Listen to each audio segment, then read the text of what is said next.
उसी तरह गोबर इकट्ठा किया गया और गोबर से धूप बनाई गई और वो धूप वातावरण में ऑक्सीजन को प्रचंड रूप से आह्वान करती है। ऐसी जो मतलब वो मेरा भी जाती अनुभव है कि मैंने भी उस धूप का उपयोग किया हुआ है। आज ये सारी चीजें वो कबूल करता है। मैंने उसको सवाल पूछा था कि तुम कॉपर के केमिकल्स का बिजनेस आश्रम में समर्पित होने के बाद करते थे। उसने कबूल किया कि हाँ मैं गाइडेंस देता था। उसके अलावा फॉरेन में जो है मतलब इसबगोल पर जो उसके पिताजी की फैक्ट्री है सिद्धपुर में, उस पर तुमने रिसर्च शुरू की थी। तो उसने इसका जवाब यह दिया कि मेरी लड़की ने रिसर्च शुरू की थी और मैं उसे फॉरेन में टेलीफोन पर या रूबरू में कभी कभी गाइडेंस देता था। तांत्रिक विद्या में भी मैंने उन्हें उसे स्पष्ट सवाल पूछे कि तुम जो पानी छांटने वाली बात कर रहे हो, तुम मंदिरों में जाते हो? तो उसने कबूल किया कि हाँ मैं जाता हूं। वहां पर भी आरती पूरी होने के बाद पानी का छंटकाव होता है और तुम पर भी पानी पड़ता है। तो बोले वो कबूल किया कि हाँ मुझ पर भी पानी पड़ता है और मुझे बहुत अच्छा लगता है। अब ये सब चीजें और जो भी होता था, बापूजी जो पानी का छंटकाव करते थे तो उससे साधक या जो चाहने वाले जो भी वहां ऑडियंस में होते थे उन्हें एक आत्मिक शांति मिलती थी, उन पर एक शक्तिपात का प्रभाव पड़ता था। आज ये चीजें भी मैंने पूछी। हालांकि मुझे अमेरिका से एक फोन आया था और उन्होंने ये भी बताया था कि साइंटिफिक की मदद से इसी व्यक्ति ने बापूजी के ऑरा पर भी इन्वेस्टिगेशन किया था कि बापूजी के ऑरा जो आत्मिक शक्ति है वो कितने किलोमीटर तक असर करती है। बापू की ऑरा में खास चीज है वो है शक्ति देने की क्षमता। मुझे अमेरिका से ये बताया गया था कि 10 किलोमीटर तक बापूजी के ऑरा जो है काम करते हैं। मैं इस बात के साथ सहमत हूँ और मैंने पढ़ा भी है कि साधु, सन्यासी और ऋषि मुनि पर्वत के किसी छुपे हुए क्षेत्र में साधना के लिए बहुत वर्षों तक रहते हैं। पूज्य बापूजी ने ऐसा बताया कि ऐसी साधना घर में बैठकर भी हो सकती है। पूज्य बापूजी द्वारा मैंने ऐसा भी सुना कि घर में रहकर भी समाधिस्थ हो सकते हैं। हाल में मैं इस बात के साथ सहमत हूँ कि ऐसी साधना तथा समाधिस्थ अवस्था के लिए एकांत और शांति जरूरी है। आश्रम के जिन भोयरों का उल्लेख मैंने किया है उन भोयरों का उपयोग ऐसी ही साधना के लिए किया जाता था।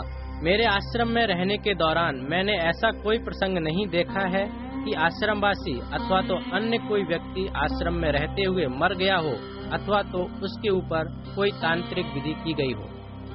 जहाँ तक बात बापू को महिलाओं से मिलवाने की है तो कौशिक ने कहा बापू व्यासपीठ पर बैठे रहते हैं और किसी को कोई प्रॉब्लम होती है या कोई दर्शन का अभिलाषी रहता है तो उसे आगे ले जाकर बापू से मिलवाया जाता है। जवाब यही दिया कि वो जो है महिलाएं जो बापूजी की व्यासपीठ तक जाती थी उनको वो क्यू में जावे, लाइन में जाए, कोई वहां पर भीड़ भाड़ न हो जाए, इसकी वजह से वो जो है सिस्टमेटिक जो है मतलब प्रोसीजर अडॉप्ट करवाती थी महिलाओं से। या किसी को कोई भेंट सौगात देनी हो तो भेंट सौगात जो है बापूजी तक पहुंचाती। इसके अलावा किसी को पर्सनली मुलाकात देनी हो तो उसके लिए वो बापूजी से बातचीत करती। पब्लिक में मिलती हुई बात थी, अकेले में मिलती हुई कोई बात उसने नहीं बताई। अब बात करते हैं सतीश पटेल की। सतीश पटेल बड़ा ही शातिर दिमाग का व्यक्ति है। ये आश्रम में कई साल रहा और आश्रम छोड़ने का कारण अपने माता पिता के बिगड़ते स्वास्थ्य को बतलाया और आश्रम में समर्पित होने का कारण भी आश्रम के पवित्र वातावरण को ही बताया। दीपेश अभिषेक के बारे में तो उसमें मुझे कुछ माहिती नहीं है, मैं कुछ नहीं जानता इसके बारे में, यहाँ तक उसने कहा है।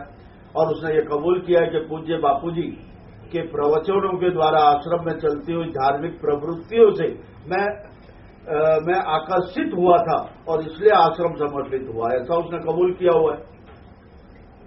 और बापूजी के भारत भर के आश्रमों में मैंने धार्मिक प्रवृत्ति होती है वो मैंने देखा है, ये उसने कबूल किया है। और पानी छांटते हैं, मोर पींछ का जो उपयोग करते हैं, ये जो है विधि क्या उसको क्या महत्व है वो उसे मालूम नहीं। ये भी बताया कि जाहिर में करते हैं। पूज्य आसाराम जी तथा आश्रम द्वारा गरीब लोगों को कपड़े तथा अनाज का वितरण किया जाता है, उसकी मुझे खबर है। इसी प्रकार आदिवासी क्षेत्र में मकान रहित व्यक्तियों को पूज्य बापूजी के द्वारा मकान भी बनाकर दिए जाते हैं। इस बात को मैं जानता हूँ। पूज्य आसाराम जी के द्वारा तथा आश्रम द्वारा लोक कल्याण के कार्य होते हैं, वह मैं जानता हूँ। आश्रम में धार्मिक प्रवचन होते हैं। मैं किसी भी व्यक्ति की मानसिक स्थिति अथवा तो तांत्रिक विधि के विषय में कुछ भी जानता नहीं हूँ। आज ये सब चीजें बता रही है कि ये सब ब्लैकमेलिंग के लिए एक जो मतलब प्लेटफॉर्म तैयार किया गया था, और वो प्लेटफॉर्म का पर्दाफाश इनकी खुद की गवाही से पंच के समक्ष हो रहा है।